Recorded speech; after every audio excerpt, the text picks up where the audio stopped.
Before I did Killing Them Softly, when I was 22, HBO gave me the biggest opportunity of my life at that time.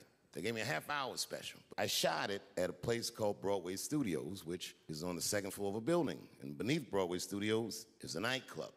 And the night that I taped, 20 minutes into my 30-minute set, music started blasting from the nightclub underneath. You could hear it real loud, and it f***ed my whole show up, and I was devastated. And I thought that my dream had been killed. When I got off stage, I ran down the steps to the alley behind Broadway Studios, and I started yelling at all the producers. I was nobody in show business, just a guy that believed in us. I said, man, so you f***ed everything up. That f***ing music, what the f*** were you thinking? And there was a guy who was a big-time producer, I ain't saying no names, and he stood up, and he said, hey, kid, sit the f*** down. He said, we didn't ruin anything. We made a deal with that nightclub to not play music, and they didn't honor the deal. And I said, who didn't honor the deal? And he pointed to a guy. It was an old white man sitting in the Ford Taurus by himself.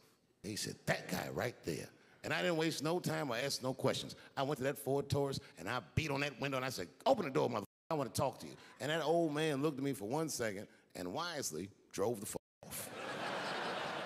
And 2 minutes later, the doors of the kitchen in the alley of that nightclub underneath Broadway Studios flung open.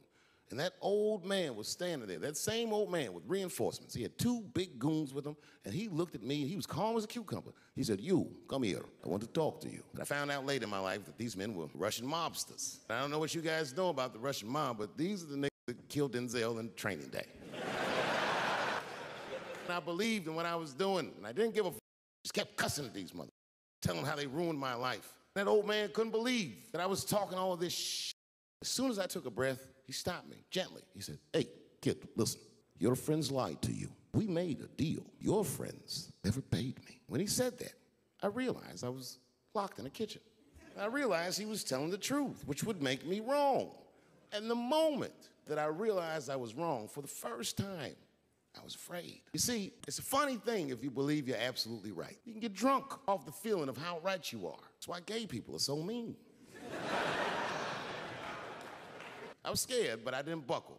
I said, well then, sir, I owe you an apology. But I believe that no matter what reason that music was playing, it ruined my life. And that old man looked at me with sympathy in his eyes. He walked over to me and he gently placed his hand on my cheek, which I gotta tell you, is a very emasculating thing to do.